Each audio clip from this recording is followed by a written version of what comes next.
Hey hi welcome back to Shamee's kitchen. எல்லாரும் எப்படி இருக்கிறீங்க? ஸோ இன்றைக்கி நம்மளுடைய கிச்சனில் ரொம்ப ஈஸி அண்ட் சிம்பிளாக பிக்னிக் போகிறதுக்கும் சரி, ஈவன் மூவி போகிறதுக்கு கூட சரி, வீட்டில் ரொம்ப சிம்பிளாக சீஸியாக ரெடி பண்ணக்கூடிய ஒரு சாண்ட்விச்சை நான் ரெடி பண்ணியிருக்கேன். எப்படி செஞ்சுருக்கேங்கிறத பார்க்கலாம். வாங்க வீடியோக்குள்ளே போகலாம். ஓகே, நான் வந்து ஆலிவ் ஆயில் யூஸ் பண்ணுறேன் இன்றைக்கி இந்த சாண்ட்விச் ரெடி பண்ணுறதுக்கு. ஒரு 2 டேபிள் ஸ்பூன் அளவுக்கு கொஞ்சம் ஆலிவ் ஆயில் ஆட் பண்ணிக்குவோம். சிறு ஜீரகம் கொஞ்சம் சேர்த்துக்கிறேன். ஒரு ஹாஃப் ஹாலண்ட் வெங்காயம் வந்து இந்த மாதிரி டைஸ் பண்ணி வச்சுருக்கேன்.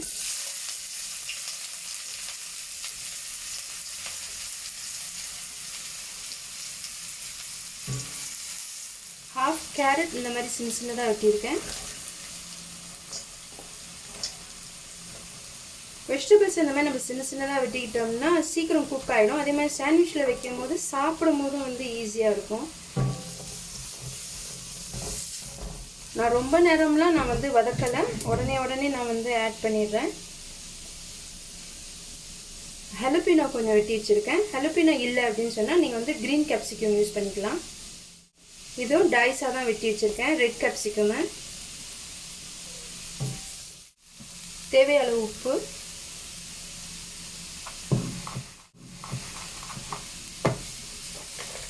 கொஞ்சோண்டு கிரவுண்ட் பப்ரிக்கா ஆட் பண்ணுறேன். இதோட கொஞ்சோண்டு கார்ன் ஆட் பண்ணுறேன்.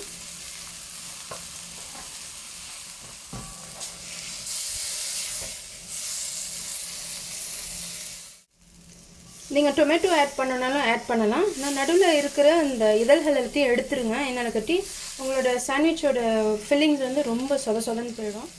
நான் ஆட் பண்ணலை.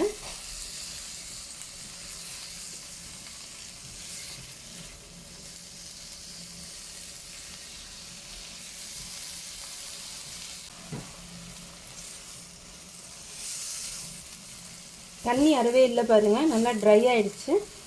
இப்போ வந்து நான் வந்து கோழி நல்லா பாயில் பண்ணி வச்சுருக்கேன், அதை இதில் நான் ஆட் பண்ணுறேன். இதுக்கான ஃப்ளேவர் நான் ஒன்றும் கொடுக்கல, வெறும் சினமன் ஒன்று கொடுத்தேன், பிளாக் பெப்பர் கொஞ்சோன்னு கொடுத்தேன், உப்பு கொடுத்தேன், அவ்வளோதான். அதே மாதிரி நீங்கள் உங்களுடைய விருப்பத்துக்கு என்ன ஃப்ளேவர் கொடுத்து நீங்கள் பாயில் பண்ணணுமோ நீங்கள் பாயில் பண்ணிக்கலாம். நான் ஒரு 3 பீஸ் ஆஃப் பிரெஸ்ட் யூஸ் பண்ணியிருக்கேன். நான் க்ரஷ்ட் பிளாக் பெப்பர் அரை டீஸ்பூன் தான் கொடுக்குறேன், ஏன்னா ஹலப்பினோ கொஞ்சம் ஸ்பைஸியாக இருக்கும், அதனால் நான் ரொம்ப கொடுக்கலை.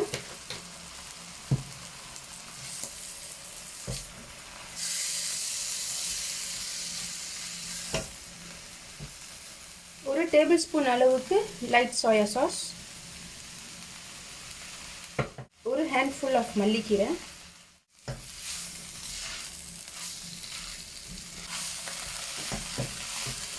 நல்லா ஓரளவு வெல் கோட்டட் ஆனதும், ரொம்ப நேரம் குக் பண்ண தேவை இருக்காது, ஏன்னா வெஜிடபிள் அதே மாதிரி கோழி வந்து ஏற்கனவே குக்ட் ஆனது தான்.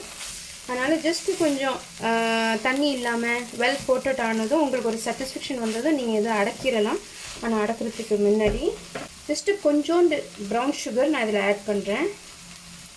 அது ஒரு இனிச்சு பிடிச்சிக்கிட்டு ஒரு டேஸ்ட் இருக்கும், நல்லாயிருக்கும். கொஞ்சம் ஸ்வீட்டாக ஸ்பைஸியாக இருக்கும் போது அது நல்லாயிருக்கும் சாப்பிட்றதுக்கு. இனி ஸ்டவ் ஆஃப் பண்ணிடலாம்.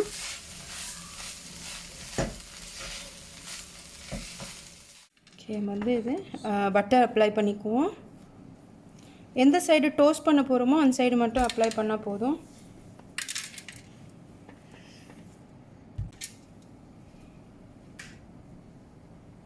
உள்ளே வந்து லைட்டாக மயோனீஸ் அப்ளை பண்ணிக்குவோம்.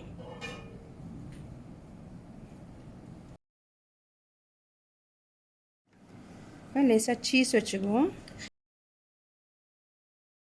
நம்ம இதை டோஸ்ட் பண்ணிட்டு வரலாம். பார்க்கும் போதே எம்மியாக இருக்குது பார்த்தீங்களா?